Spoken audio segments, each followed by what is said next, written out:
Hello guys. Solid state के lecture number 4 में आप सभी का स्वागत है। इस पर्टिकुलर लेक्चर में हम लोग एफसीसी यूनिट सेल को लर्न करेंगे। एफसीसी यूनिट सेल हर एग्जामिनेशन के लिए काफ़ी इंपॉर्टेंट है। तो चलिए क्विकली लेसन को स्टार्ट करते हैं। ठीक है, तो यहाँ पे लेक्चर का ओवरव्यू दिया है। एफसीसी यूनिट सेल, उसके coordination number, packing fraction, efficiency की बात करेंगे, साथ में डेंसिटी ऑफ यूनिट सेल और उसके वेरियस एस्पेक्ट को हम लोग डिस्कस करने वाले हैं। ठीक है, तो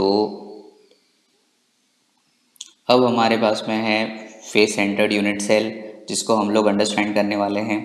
तो देखिए फटाफट से, सबसे पहले हम लोग फेस सेंटर्ड यूनिट सेल के लेटिस पॉइंट की बात करेंगे। तो लेटिस पॉइंट क्या होते हैं? तो फेस सेंटर पे एटम लोकेटेड रहेगा या सेंटर ऑफ फेस बोलेंगे, और दूसरा कॉर्नर पे। ठीक है, तो कॉर्नर का कंट्रीब्यूशन आपको मैंने पहले ही बता दिया था प्रीवियस लेक्चर के अंदर कि 1/8 होता है इनसाइड क्यूब। ऐसे ही फेस सेंटर का जो कंट्रीब्यूशन होता है वो 1/2 होता है, या 1/2 जिसको हम लोग हाफ बोलते हैं। ठीक है, contribution inside the unit cell. अब यहाँ पे आपको कॉर्नर पे एटम दिखा रखे हैं और हर फेस के सेंटर पे एटम दिखा रखा है। ठीक है, और ये इसका एक्चुअल फोटो है 3D वाला। ठीक है, और यहाँ पे उसके एक क्रॉस सेक्शन को दिखाया गया है, एक बेसिक यूनिट सेल को दिखाया गया है, जिसमें आपको कंप्लीट आइडिया लग रहा होगा कि किस तरह से कॉर्नर पे 1/8 है और बीच में जो फेस का सेंटर है वहाँ पे हाफ एटम लोकेटेड है। ठीक है, आई होप ये इतना समझ आ गया होगा आपको। तो चलिए आगे बढ़ते हैं।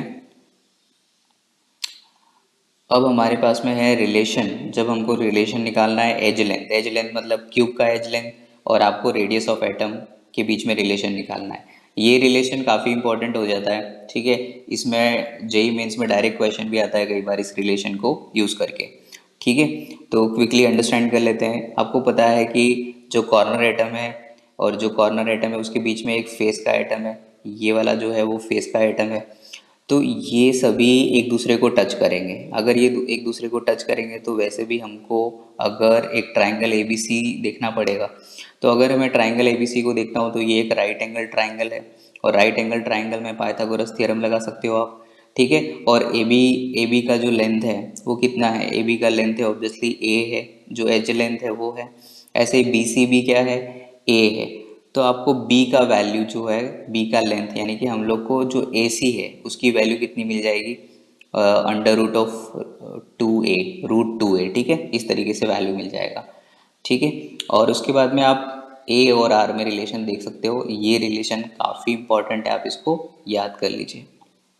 ठीक है, मतलब मैं आपको रिकमेंड करूँगा आप इसको इस तरह से याद कर लो, 4r is equal to √2a। ठीक है, ये इजी रहता है इसको याद करना। ठीक है, 4r is equal to √2a। तो ये रिलेशन काफ़ी इंपॉर्टेंट है क्योंकि क्वेश्चन इस टाइप का आता है। लेट से मैं थोड़ा एक क्वेश्चन आपको आइडिया देता हूँ कि if lithium crystallizes in FCC unit cell and the edge length of unit cell is equal to 400 picometer, then calculate radius of lithium। तो इस टाइप का क्वेश्चन डायरेक्टली जेई मेंस में आता है, कई बार नीट में भी आने के चांसेस हैं। ठीक है, तो आप इस रिलेशन को अच्छे से याद कर लीजिए। ओके, आई होप ये आपको समझ आ गया होगा। तो चलिए आगे बढ़ते हैं। अब है पैकिंग एफिशिएंसी।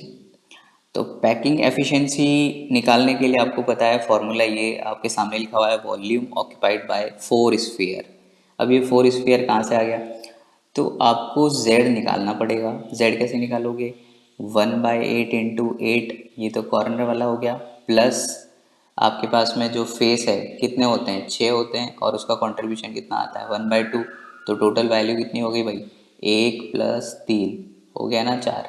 तो ये z है, इसलिए यहाँ पे क्या लिख रहा है? ये 4 स्क्वायर लिख रहा है। ठीक है, total volume of unit cell. तो अभी हमने देखा था कि यूनिट सेल का वॉल्यूम क्या है? ए क्यूब। भाई ए क्यूब होता है, और ए क्यूब ए की जगह पे आप क्या लिखोगे? 2√2r लिखोगे। ये वैल्यू यहाँ पे सब्सटीट्यूट कर दो, तो ये टोटल सॉल्व करने के बाद में आपको 74 के आसपास वैल्यू मिल जाएगा। तो ये बहुत ही आसान है। ठीक है, तो 74 के आसपास आपको वैल्यू इसका मिल जाएगा। ठीक है, उसके बाद में है कि पैटर्न किस तरह का रहेगा। पैटर्न को समझने के लिए आपको क्या करना है कि आपको जैसे ये फोटो पे फोकस करना है, फोकस ऑन दिस पार्ट। तो यहाँ पे देखो, ये जो ये वाला एटम है इसको हमने बोला कि ये ए लेयर है। ठीक है, तो ये वाली हमने बोला कि ये बी लेयर है और ये सी लेयर है। ठीक है, तो दोबारा से ए लेयर आ जाएगी। ठीक है, दोबारा से ए लेयर आ जाएगी। मैं इसको थोड़ा आपको अच्छे से बता देता हूँ कि आपके पास कुछ इस तरह का फेस सेंटर होगा, ठीक है भाई। और अब आप क्या करोगे, यहाँ पे मैं दूसरा कलर चेंज कर लेता हूँ। यहाँ पे एटम है, ठीक है, यहाँ पे है, यहाँ पे है, इस तरीके के एटम्स कॉर्नर पे लोकेटेड हैं, ठीक है। और एक और कलर ले लेता हूँ, ये सभी फेस वाले एटम है, मैं फेस वाले बना रहा हूँ। ये फेस वाला, ये मतलब फ्रंट वाला हो जाएगा और ये बैक वाला हो जाएगा, ठीक है।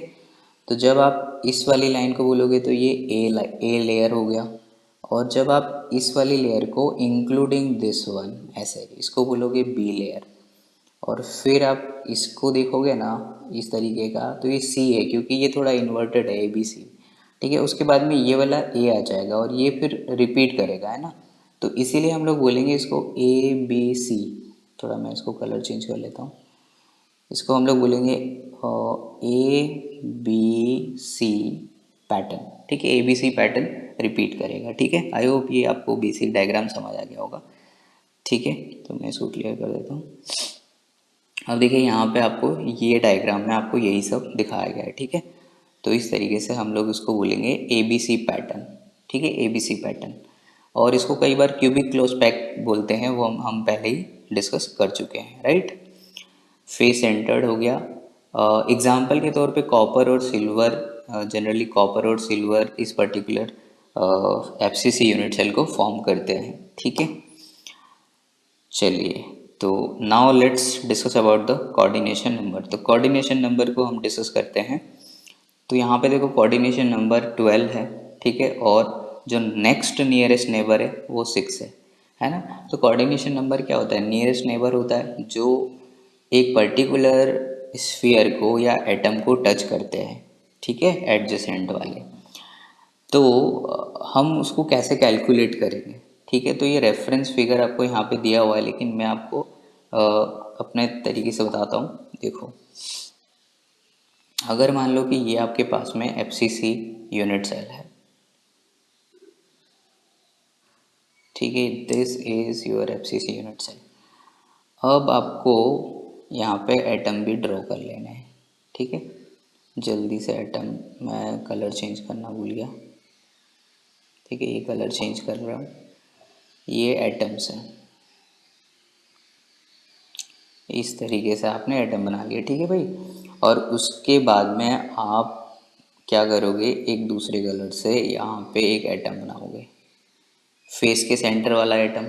अब आपको पता है ना कि ये जो फेस के सेंटर वाला एटम है, ये इसको टच करेगा, इसको टच करेगा, इसको टच करेगा और इसको टच करेगा, यानी कि वो ऊपर वाले प्लेन को पूरे सभी लोगों को टच करेगा, ठीक है भाई। लेकिन आपको यहाँ से देखो, इस वाले प्लेन में 4 लोग मिल चुके हैं आपको। अब आपको क्या दिखेगा कि फेस का यहाँ पे देखना, एक फेस सेंटर एटम होगा यहाँ वाला, ठीक है। और एक फेस सेंटर एटम आपको इस वाले प्लेन, इस पीछे वाले प्लेन की तरफ मिलेगा। और एक यहाँ मिलेगा जो फ्रंट वाला प्लेन है, और एक यहाँ मिलेगा। तो अगर आप देखोगे ना, ये वाला, ये सभी लोग ये सभी लोग एक प्लेन में होंगे, और ये सभी लोग एक प्लेन में होंगे और इस वाले एटम को टच करेंगे, ठीक है। इस वाले एटम को टच करेंगे, ये सभी एक ही प्लेन में होंगे, तो 4 ये। और ऐसा कैसा सिस्टम ऊपर साइड से भी रिपीट होगा, 4, है ना। ये प्लेन वाला, यही पैटर्न यहाँ पे रिपीट होगा, ठीक है, ऊपर साइड। क्योंकि सॉलिड है तो ये तो बहुत बड़ा होगा ना, तो टोटल वैल्यू कितनी आ जाएगी यहाँ पे, 12 आ जाएगी, ठीक है।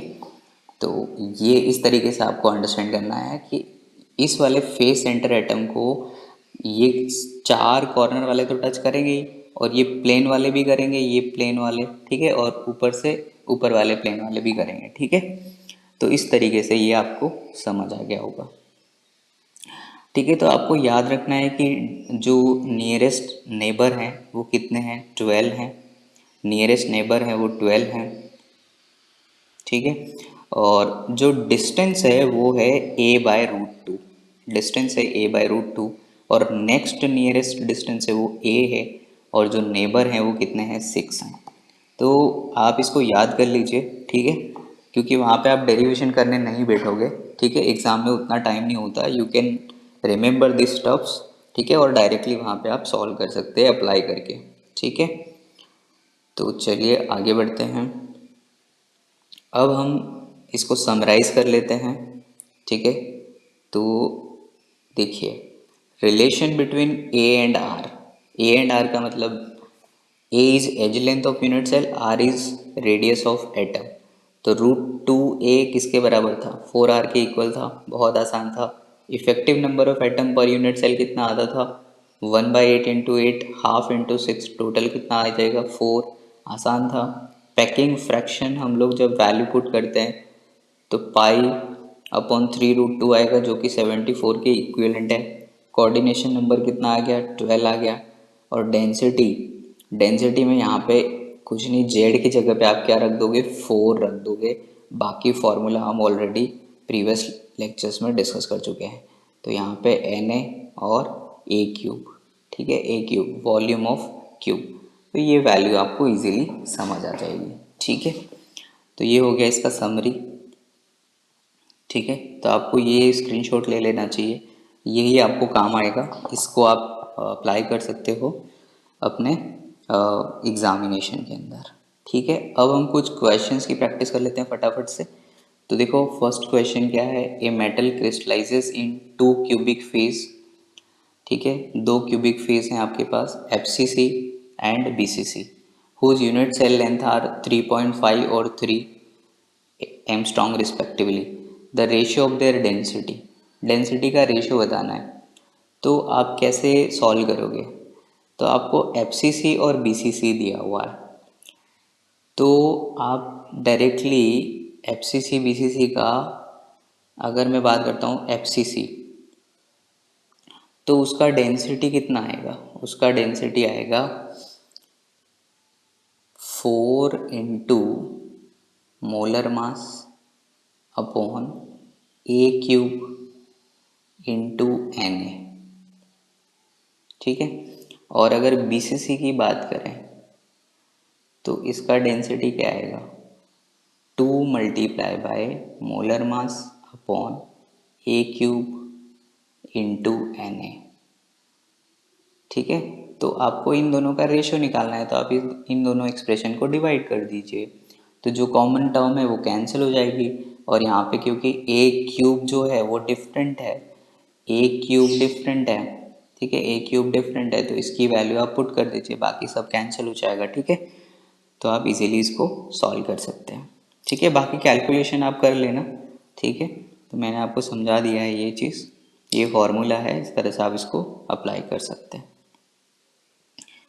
ठीक है। तो ये समझ आ गया होगा। नेक्स्ट क्वेश्चन देख रहे हैं, देखिए नेक्स्ट क्वेश्चन में है CCP स्ट्रक्चर, यानी कि वही FCC की बात हो रही है।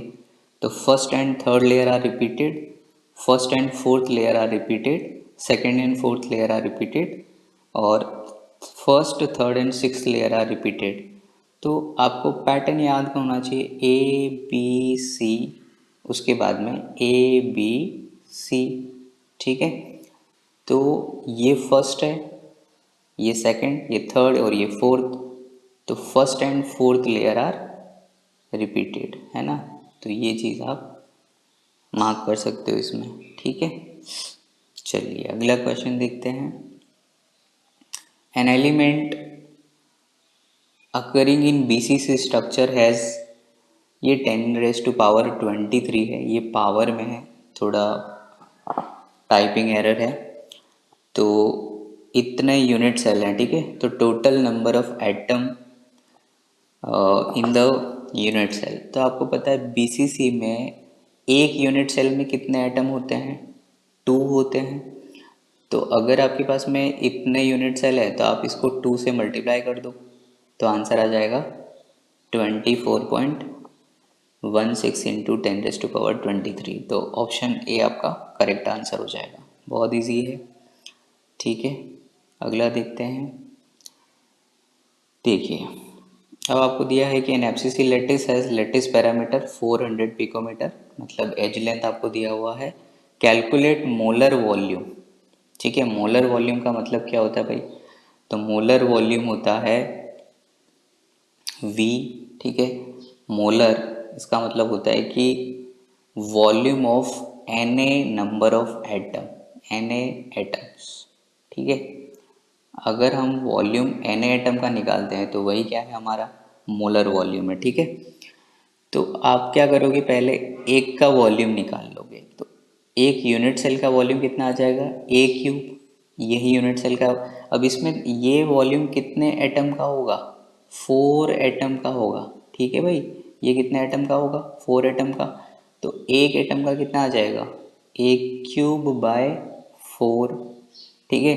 लेकिन हमको निकालना क्या है, एवोगैड्रो नंबर से मल्टीप्लाई कर देंगे, तो Na into A cube by 4, ये वैल्यू आप पुट कर देना, आपको आंसर मिल जाएगा, ठीक है। तो इस तरीके से हमने इसको भी सॉल्व कर लिया, ठीक है। तो आई होप आपको ये वाला लेसन समझ में आया होगा। अगर आपको ये लेसन समझ में आया है